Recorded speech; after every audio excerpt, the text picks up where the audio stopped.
Hola, buenas tardes. Mi nombre es Ángel Humberto Andrade Contreras. Mi matrícula es 21018820. El nombre del asesor es Jorge Luis Rodríguez Arana. El nombre del reto es Reto 2, la personalidad y su validación ante el registro civil. El nombre del módulo es Derechos de Personas y Familia. El nombre de la licenciatura, licenciatura en Derecho. Nombre de la universidad, Universidad Virtual del Estado de Guanajuato. La personalidad como bien es el concepto que define tanto a personas físicas como morales de sujetos de derechos y obligaciones. Sin embargo, hay que tener presente que la persona física es aquel ser humano o persona individual.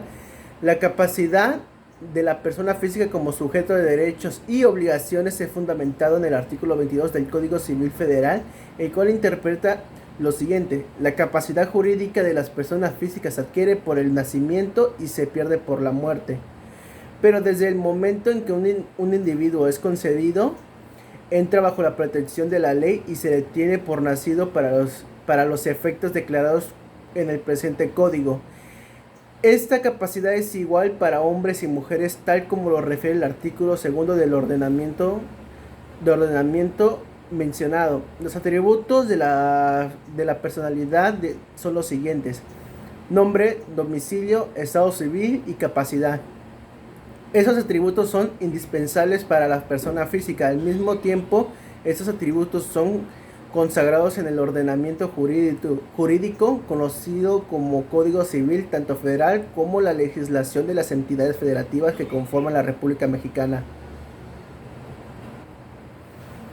Por otro lado, ¿quién expide las actas que contienen información sobre la personalidad de la persona física? La institución que expide estas actas es el Registro Civil. Esa institución administrativa se encarga de expedir las actas de nacimiento, matrimonio, divorcio por la vía administrativa, actas de defunción, entre otros. Esta institución se ha encargado de esa tarea desde 1859, en el cual, con la ley sobre el Estado Civil, se creó la presente institución administrativa. Nombre. En primer lugar se encuentra el nombre. Es atributo muy importante para la persona física. Este se adquiere por reconocimiento de los padres y se registra en el registro civil. Artículo 58, párrafo 1. También se hace mención a los casos previstos en los párrafos segundo, tercero y cuarto. También en el caso de adopción, artículos 84, 86 y 87 del Código Civil Federal. Este es el nombre que identifica individualiza a la persona física.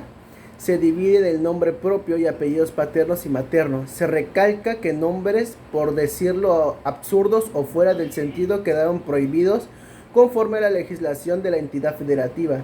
El nombre también puede cambiarse según sea por la vía administrativa o judicial y los términos que determinen para el proceso. El nombre puede verse reflejado en actas como ejemplo de nacimiento, matrimonio, divorcio, defunción o tutela, entre otros.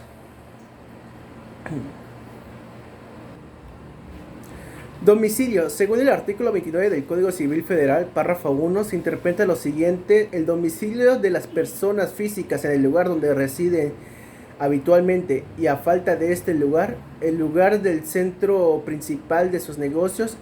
En ausencia de estos, el lugar donde simplemente residan y, en su defecto, el lugar donde se encontraron.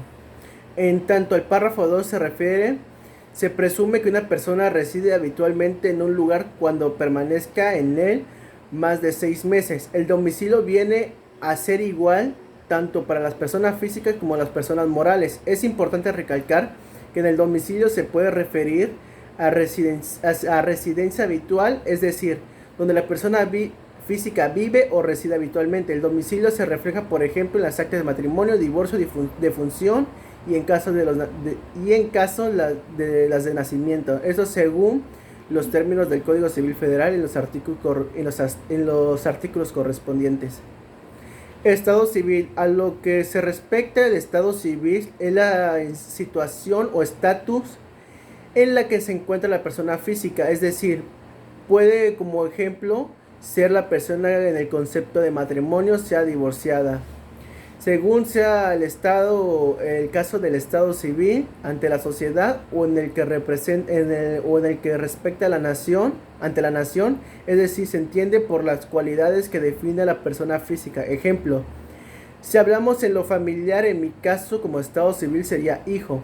En lo que respecta a las actas expedidas, se puede apreciar el estado civil, un ejemplo como las actas de divorcio por vía administrativa o en su caso por vía judicial. También hay otras actas que presentan el estado civil de la persona física. Capacidad. La capacidad se presenta a las personas físicas y morales también, pero esto viene a ser un tema diferente a los que estamos tratando. En referencia a la persona física, la capacidad de este concepto, la capacidad es el concepto importante que define a la persona como sujeto que tiene derechos y obligaciones dentro de lo que define al concepto de la capacidad de persona física. Se puede dividir en dos: capacidad de goce, esta adquiriéndose al nacer y perdiéndose al fallecer, y capacidad de ejercicio, el cual refiere por sí al sujeto a tener derechos y ejercerlos. También contrae obligaciones. Esto se puede reflejar claramente en las actas de matrimonio y divorcio o tutela. Cabe mencionar que existen más tipos de actas que expide el registro civil. Sin embargo, estas son determinadas por los jueces de esa institución administrativa. Todo el proceso, la definición del concepto, así como la mención de quien tiene la jurisdicción sobre estos registros civiles, así como el estado civil, los define el ordenamiento jurídico, Código Civil.